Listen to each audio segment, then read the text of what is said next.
शतकामध्ये या संपूर्ण विश्वात पहिल्यांदा स्त्री पुरुष समानतेचा विचार ज्या माणसाने मांडला ते बसवण्णा महात्मा बसवेश्वर यांची सुद्धा आज फार सुंदर योग आहे. आज बसवण्णा यांची सुद्धा जयंती आहे. त्याचबरोबर स्वराज्य संकल्पक शहाजीराजे भोसले, स्वराज्य संकल्पिका राजमाता राष्ट्रमाता आद्य स्वातंत्र्य देवता मासाहेब जिजाऊ, हे स्वराज्याचं देखणं स्वप्न ज्यांनी लिहिलं पेललं प्रत्यक्ष साकार केलं ते कुळवारी भूषण बहुजन प्रतिपालक छत्रपती शिवाजी महाराज. छत्रपती शिवाजी महाराजांच्या समाधीचा शोध घेऊन सर्वात पहिले या सबंध भारतामध्ये शिवजयंती ज्या माणसाने सुरू केली आणि छत्रपती शिवरायांवरती पहिला दीर्घ पोवाडा लिहिला ते क्रांतीसूर्य महात्मा ज्योतिबा फुले. करवीर संस्थांचे अधिपती, राजा अधिक ऋषी म्हणून ज्यांना आपण ओळखतो, ज्यांनी या भारतामध्ये पहिल्यांदा अधिकृतरित्या आरक्षणाची मुहूर्तमेढ रोवली ते राजश्री छत्रपती शाहू महाराज, ज्यांच्या जयंतीचं औचित्य साधून आपण सर्वजण या ठिकाणी उपस्थित झालेलो आहोत. ते संघर्ष शिरोमणी, क्रांतीसूर्य, भारतरत्न, बोधिसत्व, भारतीय राज्यघटनेचे शिल्पकार, सिम्बल ऑफ नॉलेज अशी अनेक विशेषणं ज्या महापुरुषांच्या समोर थिटी वाटतात ते विश्वरत्न महामानव भारतीय राज्यघटनेचे शिल्पकार डॉक्टर बाबासाहेब आंबेडकर, कर्मयोगी गाडगे महाराज, लोकशाहीर अण्णाभाऊ साठे, क्रांतिमाई सावित्रीबाई फुले, ज्या सावित्रीबाईंनी सांगितलं होतं 18व्या शतकामध्ये, सुंदर सृष्टी सुंदर मानव सुंदर जीवन सारे, सद्भावाच्या पर्जन्याने बहरून टाकू वारे. सद्भावाचं पर्जन्य या मातीमध्ये निर्माण झालं की दान नसलेल्या खळ्यावरची कणस आणि विचार नसलेल्या समाजातील माणसं हे देशाच्या कुठल्याच कामाची नसतात.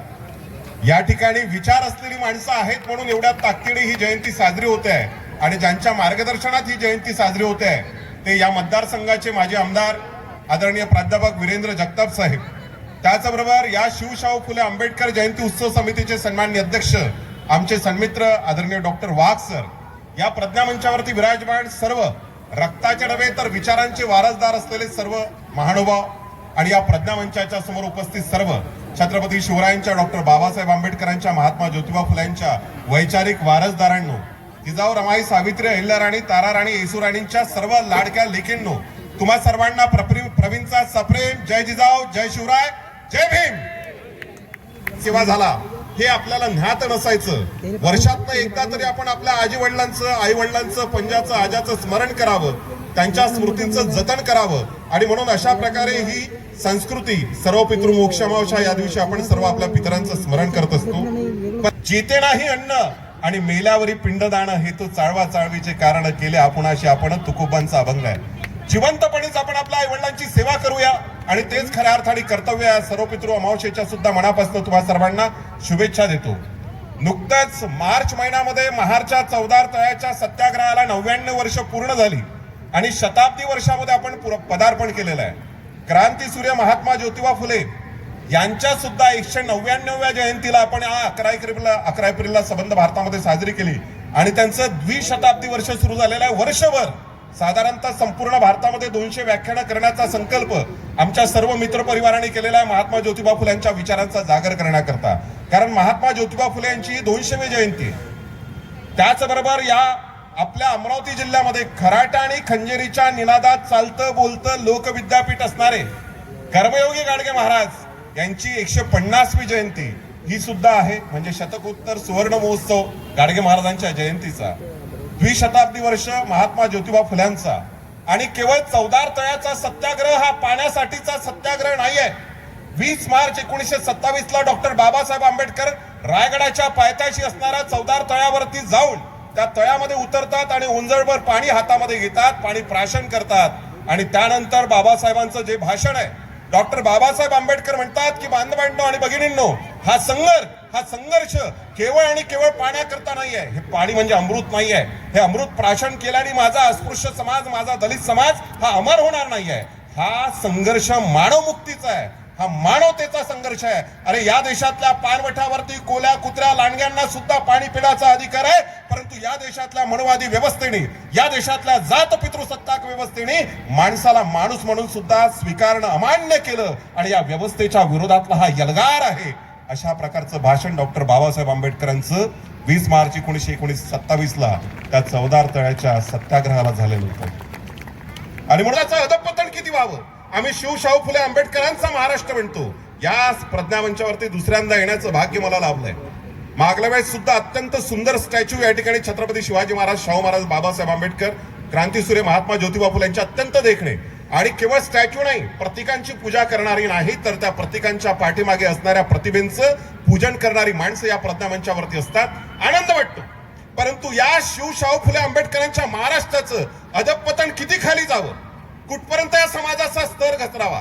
म्हणजे 10-12 वर्षा अगोदर याच महाराष्ट्राच्या मातीमध्ये 2014ला रायगडावरती येऊन या देशातल्या विश्वगुरूंनी म्हटलेलं होतं, शिव छत्रपती का आशीर्वाद, चलो चले इनके साथ. आम्ही चाललो ना साहेब, आम्ही तुमच्या सोबतच आहोत. परंतु किती अधपतन करावं तुम्ही आमचं. शिवाजी शाहू फुले आंबेडकरांच्या महाराष्ट्रामध्ये कल्पना करा तुम्ही, गोमूत्रापासून प्रवास सुरू झाला आपला. 10-12 वर्षा अगोदर गायीचं गोमूत्र प्राशन केल्याने सगळ्या प्रकारचे आजार बरे होतात इथपासून अशा प्रकारचं. म्हणजे डॉक्टर बाबासाहेब आंबेडकरांनी आर्टिकल 51A भारतीय संविधानामधलं 51A नावाचं कलम, सायंटिफिक टेम्परामेंट, वैज्ञानिक दृष्टिकोन, आणि तो जोपासला पाहिजे हे प्रत्येकाचं मूलभूत कर्तव्य आहे. बाबासाहेब आंबेडकर म्हणतायत की वैज्ञानिक दृष्टिकोन जोपासला पाहिजे हे प्रत्येकाचं मूलभूत कर्तव्य आहे. आणि आम्ही कुठं निघालोय? गायीच्या गोमूत्रापासून सुरुवात झाला आणि हे गायीचं गोमूत्र प्राशन करता करता नाशिकच्या कॅप्टन खरातचं मूत पिण्यापर्यंत आमच्या समाजाचं अधपतन झालेलं आहे. या देशात गंगा जल पासून सुरुवात केली होती, गंगा माँ ने हमें बुलाया है, आणि गंगा जल प्राशन करण्यापासून सुरुवात झाली आणि गंगा जल प्राशन करता करता करता करता नाशिकचं उष्ण जल प्यायला सुद्धा या देशातल्या महिला आयोगाच्या अध्यक्ष जायला लागल्या. किती भयंकर परिस्थिती आहे. महात्मा ज्योतिबा फुल्यांनी सार्वजनिक सत्यधर्म नावाचा ग्रंथ लिहिला आणि सत्यशोधक समाजाची स्थापना केली. तो निर्मिक अल्लाह, ईश्वर, परवर, पीर, दिगार, तथागत, देव, परमेश्वर जो कोणी असेल त्याची आराधना करण्याकरता, त्याची उपासना करण्याकरता, त्याची पूजा करण्याकरता कुठल्याच मध्यस्थाची गरज नाही, पुरोहिताची गरज नाही, ब्राह्मणांची गरज नाही. थेट डायलॉग झाला पाहिजे आणि एक नवीन धर्म देण्याचा काम महात्मा ज्योतिबा फुल्यांनी केलं. सार्वजनिक सत्यधर्म आणि सत्यशोधक समाजाची स्थापना केली. सत्यशोधन करणाऱ्या या महाराष्ट्रामध्ये सत्यशोधन करता करता करता करता लोक सत्तेचा शोध घेण्याकरता कॅप्टन खरातच्या दरबारामध्ये जायला लागले.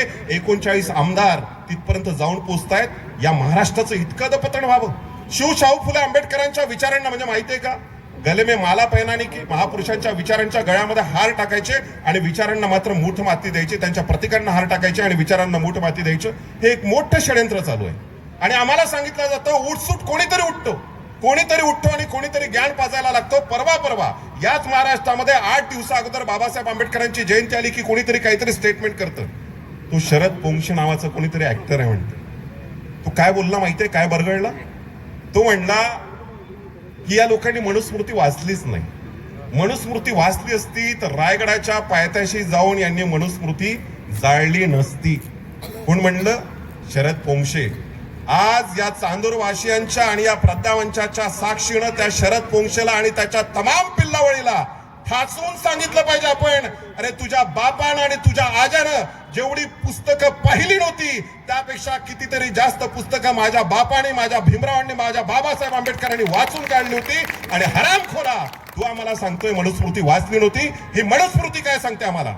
आज या ठिकाणी मोठ्या प्रमाणामध्ये महिला बसलेल्या आहेत. हा अधिकार तुम्हाला सर्वांना कोणी दिला? क्रांतीसूर्य महात्मा ज्योतिबा फुलांनी दिला, डॉक्टर बाबासाहेब आंबेडकरांनी दिला. ज्या बाबासाहेबांनी रायगडाच्या पायथ्याशी जाऊन बरं मनुस्मृती दहन करण्याकरता महाराष्ट्रात आणि भारतात दुसरीकडे जागा नव्हती का? फार सुंदर संबंध आहेत बरं. घटनापती आणि छत्रपतीचे, स्वराज्य आणि संविधानाचे फार अनन्य संबंध आहे. डॉक्टर बाबासाहेब आंबेडकर रायगडाच्या पायथ्याशी जाऊन मनुस्मृतीचं दहन करतात. फक्त दहन नव्हतं, या देशातल्या वर्ण व्यवस्थेला दफन करण्याचं काम बाबासाहेब आंबेडकरांनी रायगडाच्या पायथ्याशी जाऊन केलं. का केलं असेल मनुस्मृतीचं दहन? का केलं असेल? तुम्हाला सांगतो, महिला या ठिकाणी मोठ्या प्रमाणात आहे. ही मनुस्मृती आम्हाला सांगत होती, पिता रक्षंती कौमार्य, भर्ता रक्षंती पुत्रा, न स्त्री स्वातंत्र्य महती. स्त्रियाकारचं स्वातंत्र्य नव्हतं. आणि म्हणून आम्ही महाराष्ट्रभर सांगत असतो, डॉक्टर बाबासाहेब आंबेडकरांच्या संदर्भामध्ये एक नॅरेटिव्ह मोठ्या प्रमाणामध्ये या देशामध्ये पेरण्याचा प्रयत्न झाला. बाबासाहेब आंबेडकर म्हणजे दलित उद्धारक, बाबासाहेब आंबेडकर म्हणजे दलित उद्धारक, अस्पृश्यांचे कैवारी. अजिबात नाही. डॉक्टर बाबासाहेब आंबेडकर या राष्ट्राचे निर्माते आहेत हे आपण ठासून सांगितलं पाहिजे. डॉक्टर बाबासाहेब आंबेडकरांनी फक्त दलितांकरता काम केलं का? अजिबात नाही. आज भाऊसाहेब पंजाबराव देशमुखांच्या नावाचा उल्लेख सुद्धा आदरणीय वीरेंद्र भाऊंनी केलाय. या अमरावती जिल्ह्याचा आणि डॉक्टर बाबासाहेब आंबेडकरांचा सुद्धा प्रचंड ताकदीचा संबंध राहिला. माझ्याकडे वेळ कमी आहे, हे एवढं सगळं मला सांगणं शक्य नाहीये. बाबासाहेब आंबेडकर यांच्या मार्गदर्शनाखाली अंबादेवी मंदिराचा सत्याग्रह अमरावतीमध्ये केलेला होता. हे सुद्धा अनन्य संबंध आहेत भाऊसाहेब पंजाबराव देशमुखांचे आणि डॉक्टर बाबासाहेब आंबेडकरांचे.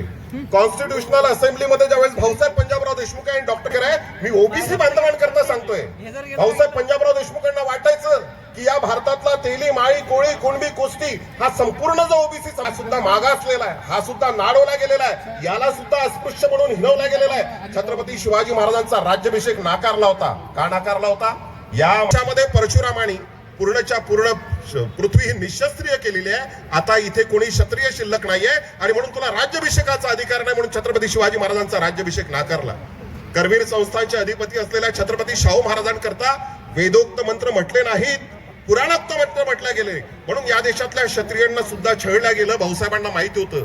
आणि म्हणून भाऊसाहेबांच्या मनामध्ये तगमग होती की या देशातल्या एससींना, एसटींना रिझर्वेशन मिळणार, माझ्या ओबीसींना सुद्धा रिझर्वेशन मिळालं पाहिजे. पण डॉक्टर बाबासाहेब आम्ही चिंतेत आहे. पण तुमच्या चिंतेचं कारण मला माहिती आहे. लक्षात घ्या, महापुरुषांचे अनन्य संबंध कसे असतात.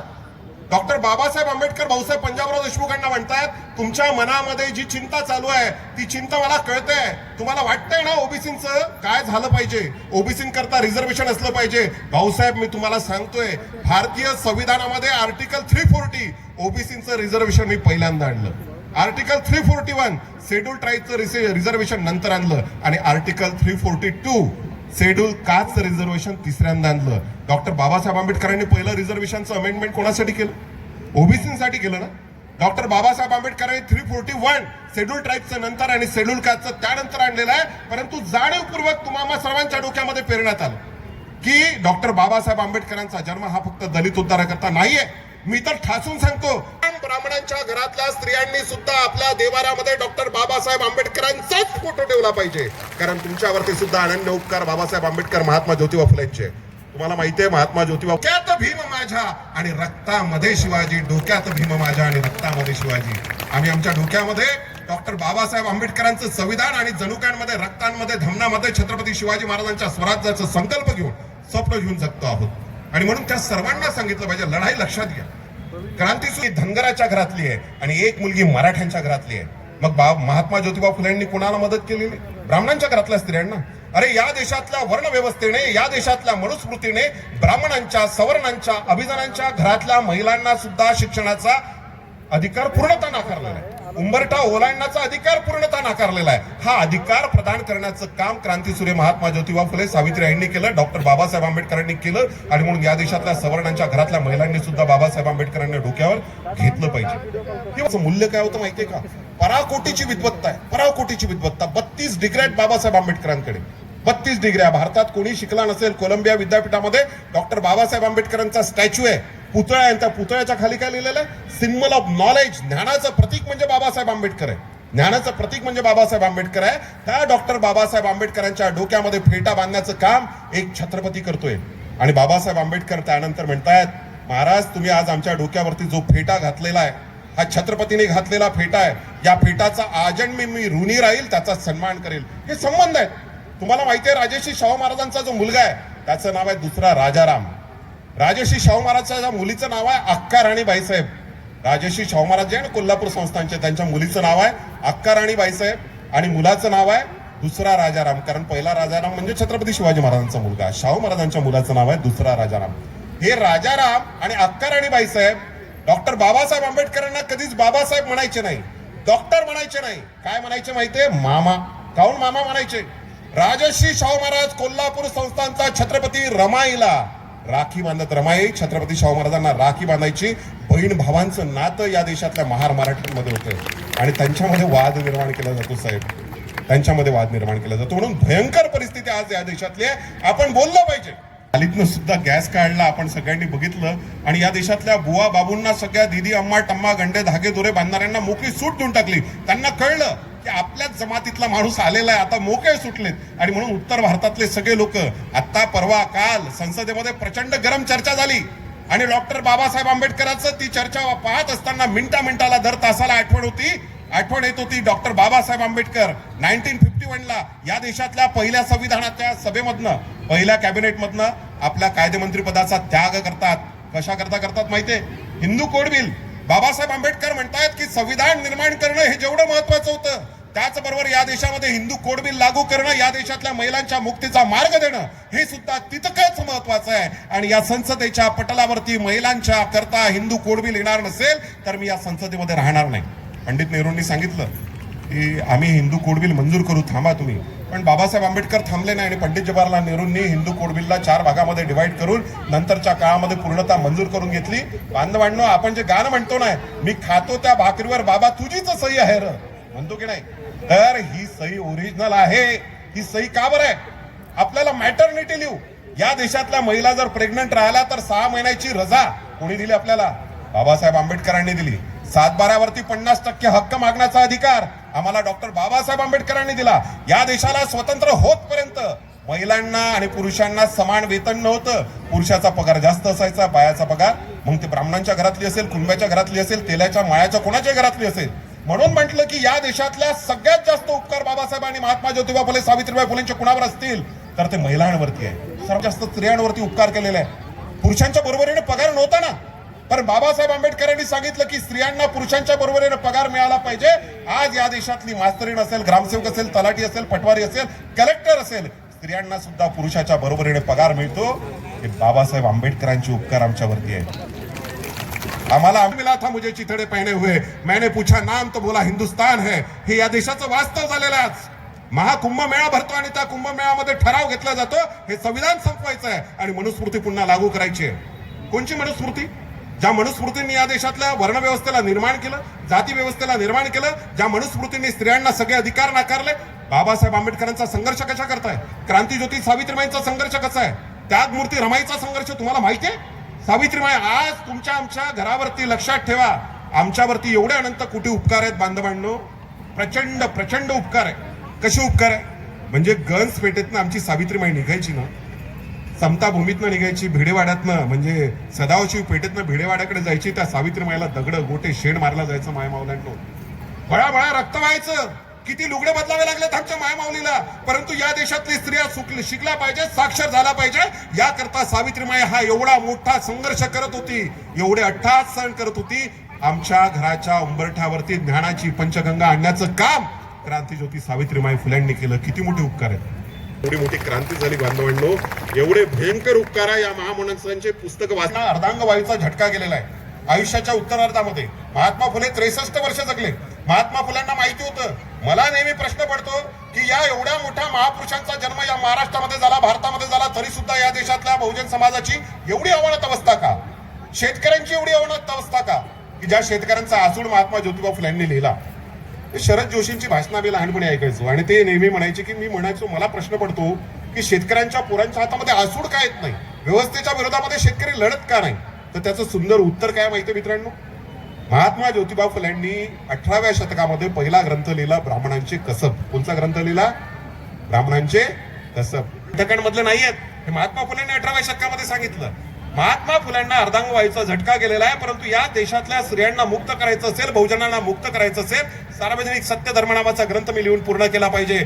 आणि आयुष्याच्या उत्तरार्धामध्ये तुमच्या आमच्या कोटकल्याणाकरता हा माणूस डाव्या हातामध्ये लेखणी घेतोय, डाव्या हातामध्ये पेन घेतोय. डावा हात काम करत नाहीये, चालत नाही, लिहिण्याचा सराव नाहीये, परंतु तरी लिहिलं पाहिजे. धडपडत, उठत, बसत, कसं तरी डाव्या हाताने लिहून सार्वजनिक सत्य धर्म नावाचा ग्रंथ पूर्ण करतो. म्हणून बांधवांनो, भगिनींनो, इतके उपकार आहे या माणसांचे, प्रचंड मोठे उपकार आहे. परंतु आपण या महापुरुषांच्या विचारांपासून विमुख झालेलो. बाबासाहेब आंबेडकर नेहमी म्हणायचे, जो कौम अपने इतिहास को भूल जाती वो कौम अपना इतिहास और वर्तमान नहीं बना सकती. डॉक्टर बाबासाहेब आंबेडकरांनी दिनकरराव जवळकर, जेदे, प्रबोधनकार ठाकरे, ब्राह्मणेतर चळवळीचं नेतृत्व करत होते महाराष्ट्रात आणि त्यांच्या केसेस चालवल्या. सत्यशोधक जलशांच्या केसेस चालवल्या. भाऊसाहेब पंजाबराव देशमुखांनी आणि बाबासाहेब आंबेडकरांनी सुद्धा चालवल्या. एक स्वतंत्र इतिहास आहे. पण प्रबोधनकार ठाकरे सुद्धा काय म्हणायचे माहितीये? प्रबोधनकार ठाकरे म्हणायचे की आमच्या समाजाचा इतिहास हा अत्यंत गौरवशाली, तेजपुंज, ओजस्वी, पराक्रमाचा, शौर्याचा असेल, परंतु त्या इतिहासाचे वाहक हे जर करंटे जन्माला आले, हे जर नपुसक जन्माला आले, तर तो समाज सुद्धा गुलामीला अत्यंत लायक असतो. आज आमच्यावरती सांस्कृतिक गुलामगिरी, उत्तर भारतातील गायपट्टा, गोबरपट्टा जो आहे ना, त्या गोबरपट्ट्यातली गुलामगिरी चालू आहे ना आमच्यावरती. आणि त्या यशवंताला आमच्या महात्मा ज्योतिबा फुल्यांनी दत्तक घेतलेला आहे. ब्राह्मणांच्या घरातली स्त्री आहे. म्हणून बाबासाहेब आंबेडकर किंवा क्रांतीसूर्य महात्मा ज्योतिबा फुले, सावित्रीबाई फुले हे एका जातीसाठी नाही आहे. या देशातल्या अभिजनांना, ब्राह्मणांना सुद्धा त्याच ताकदीने मदत या लोकांनी केलेली आहे. तुम्हाला माहिती, सावित्री आई जायची एका घरात, महाराच्या घरातला मुलगा, लहानसा पोरगा, त्याला प्लेगची लागण झाली, पण दवाखान्यात कोणी न्यायला तयार नाहीये. आमची साऊ, अरे आमच्यावरती किती उपकार आहेत. आमच्या धमन्यांमधला या महापुरुषांचा विचार व्हायला पाहिजे. किती उपकार आहेत. ही सावित्री आई, मी तुम्हाला सांगितलं, कोरोनामध्ये बापाला बाप म्हणत नव्हतो. सावित्री आई महारवाड्यामध्ये जाते, या महाराच्या घरातलं लहानसं पोरगा आपल्या कडेवरती घेते आणि तिथून 7-8 किलोमीटर पर्यंत सार्वजनिक रुग्णालयामध्ये धावत धावत त्या पोराला घेऊन जाते. पोराला सोबत घेऊन जात असताना त्या पोराच्या प्लेगची लागण कोणाला होते? सावित्री माईला होते. प्लेगच्या रुग्णांची सेवा करता करता सावित्री माईंना मरण येतं. बरं, सावित्री आईंना मरण कसं आलेलं आहे? सावित्री आईंनी पत्र लिहिलं आपल्या यशवंताला, यशवंता, अरे आपल्या पुण्यामध्ये प्लेगची साथ पसरलेली आहे, तू जिथे आहे तिथून परत ये, आपल्या पुण्यातल्या लोकांची तुला सेवा करायची आहे. यशवंता म्हणतो, सावित्री आई म्हणते, आणि सावित्रीची सून, काय उपकार आहेत. आणि आपण काय केलं या महापुरुषांसोबत? तर तथागतांनी एक मोठी क्रांती 2500 वर्षा अगोदर या भारतामध्ये केली. या देशातल्या वर्णव्यवस्थेला नाकारून बसवण्णा असेल, संत नामदेव असेल, तुकोबा असेल, ज्ञानोबा असेल, वारकरी संप्रदाय असेल, भक्ती संप्रदाय असेल, या लिंगायत संप्रदाय असेल, शाक्त संप्रदाय असेल, या भागवत संप्रदाय असेल, वैष्णव संप्रदाय असेल, या संप्रदायांनी समता प्रस्थापित करण्याचं काम केलं आणि एकच मंत्र दिलेला होता. कुठला मंत्र दिलेला होता? तथागतांनी सांगितलं, चारिका चारिका चारिका, अखंड प्रबोधन प्रबोधन प्रबोधन.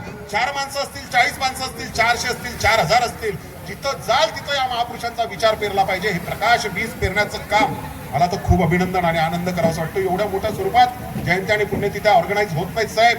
या शिवशाहू फुले आंबेडकर जयंती उत्सव समिती करता खरंच जोरदार टाळ्या आपण वाजवल्या पाहिजे. म्हणा, जगातलं सगळ्यात बेस्ट रोमॅन्टिक कपल, पोरी बसलेल्या आहेत, माझ्या लहान लहान बहिणी, पोरं बसलेले आहेत, लहान भाऊ त्यांच्या करता सांगतो, कपल कसं असलं पाहिजे, कपल जोडपं कसं असलं पाहिजे. अचलपूर परतवाड्यामध्ये सापडलं तशा प्रकारचं नाही, त्या घटनेचा सुद्धा आम्ही जाहीर निषेध करतो. जोडपं कसं असलं पाहिजे, रोमॅन्टिक कपल कसं असलं पाहिजे. जगातलं सगळ्यात बेस्ट रोमॅन्टिक कपल जर कोणचं असेल तर ते क्रांतीसूर्य महात्मा ज्योतिबा फुले आणि सावित्रीबाई फुल्यांचं सगळ्यात बेस्ट रोमॅन्टिक कपल आहे. काऊन म्हणतोय माहिती आहे मी तुम्हाला? क्रांतीसूर्य महात्मा ज्योतिबा फुले आणि सावित्रीबाई फुले यांचं लग्न होऊन जवळजवळ 11-12 वर्ष झालेली होती आणि मुलबाळ होऊन नाही राहिलं. गोविंदरावांना प्रश्न पडला की आपला वारसा कोण चालवणार? वंशाला दिवा पाहिजे की नाही? पंचा चालत नाही, दिवा पाहिजे. आणि गोविंदरावांना प्रश्न पडलेला, आणि खंडूजी नेवसे पाटील, महात्मा ज्योतिबा फुलेंचे सासरे, गंमत बघा, महात्मा ज्योतिबा फुलेंचे सासरे खंडूजी नेवसे पाटील गोविंदरावांच्या घरी येतात. इवाई बावाले म्हणते, इवाई बा, मला माहित आहे तुमच्या मनामध्ये काय चालू आहे. तुम्हाला वाटते की आपल्या वंशाला दिवा पाहिजे, एक तरी पोरगा आपल्या घरामध्ये जन्माला आलं पाहिजे. मग एक काम करा गोविंदराव, आपल्या सावित्रीला आता काही मुलबाळ होत नाही, सावित्री तुम्हाला मुलबाळ देऊ शकत नाही, आमचा प्रस्ताव असा आहे. तितक्यात ज्योतिराव येतात दिवाणखान्यामध्ये. ज्योतिरावांना म्हणतायत, ज्योतिबा, आम्हाला माहिती आहे तुमच्या वंशाला दिवा पाहिजे आणि आमची सावित्री तुमच्या वंशाला दिवा देऊ शकत नाही. आमचा प्रस्ताव असा आहे की तुम्ही सावित्री करता दुसरी सवत घेऊन या, म्हणजे दुसरी बायको करून टाका. महात्मा ज्योतिबा फुलेंना कोण म्हणतोय असं? सासरा म्हणतोय, बाप म्हणतोय की दुसरी बायको करून घे. कोण म्हणतोय? सासरा आणि बाप. आत्ताच्या काळातले पोट्टे असते तर धावत धावत गेले असते दुसरी बायको करायला. परंतु महात्मा ज्योतिबा फुल्यांनी दिलेलं उत्तर या देशात आणि जगाच्या पटलावर कुठलाच पुरुष अशा प्रकारचं उत्तर देऊ शकत नाही, असं उत्तर आमच्या महात्मा ज्योतिबा फुल्यांनी दिलं. महात्मा ज्योतिबा फुले म्हणतात, सासरेभाऊ आणि बाबा, तुम्हाला कोणी सांगितलं आमच्या पत्नीमध्ये दोष आहे? दोष हा आमच्यामध्ये सुद्धा असू शकतो. एक काम करूया, आपण आपल्या दोघांची वैद्यकीय चाचणी करूया, आमच्या सावित्रीची आणि आमची. जर दोष आमच्यामध्ये निघाला पुरुष म्हणून, तर तुम्हा सर्वांसमोर माझा प्रस्ताव आहे, माझ्या बायकोला दुसरा सौत्या आणून द्याल का? तुम्हाला गंमत वाटते? जगाच्या पाठीवर असा प्रश्न कोणता तरी नवरा म्हणतो का की माझी बायको मला देऊ शकत नाही तर आपण दुसरा सौत्या घेऊन येऊ? जगाच्या पाठीवरचं सगळ्यात मोठं कपार मी तुम्हाला सांगत होतो, अन्योन्य संबंध बघा. भाऊसाहेब पंजाबराव देशमुखांच्या भूमीमध्ये आपण बसलेला आहे. कर्मयोगी गाडगे महाराजांच्या वंदन या राष्ट्रसंत तुकडोजी महाराजांचा या राष्ट्रसंतांनी सांगितली, आपुली साधावी उन्नती सौख्य द्यावी इतरांप्रती, या उद्देशे जी संस्कृती धर्म म्हणावे ती जलागी. धर्म म्हणजे काय? लोकांचं कोट कल्याण झालं पाहिजे. गाडगे महाराजांचे बाबासाहेबांचे संबंध साहेब एवढ्या ताकदीचे आहेत, काय काय सांगावं तुम्हाला, सांगण्याजोगं बरंच आहे. परंतु कर्मयोगी गाडगे महाराज आणि डॉक्टर बाबासाहेब आंबेडकरांचा संबंध आपल्याला माहिती असला पाहिजे. या अमरावतीमध्ये जन्माला आलेले कर्मयोगी गाडगे महाराज, तुम्हाला माहिती आहे, भाऊसाहेब पंजाबराव देशमुख आणि गाडगे डॉक्टर बाबासाहेब आंबेडकर कधीच कुठल्याच बुवा बापू दीदी अम्मा टम्माच्या पाया लागले नाही. पण सत्ता करती जमात व्हाय करता काय तुमच्याकडे? काहीच नाही. आपण काय धन्ना शेठाचे लेकर आहोत का? बाबासाहेबांनी सांगितलं, शिका, संघटित व्हा आणि संघर्ष करा.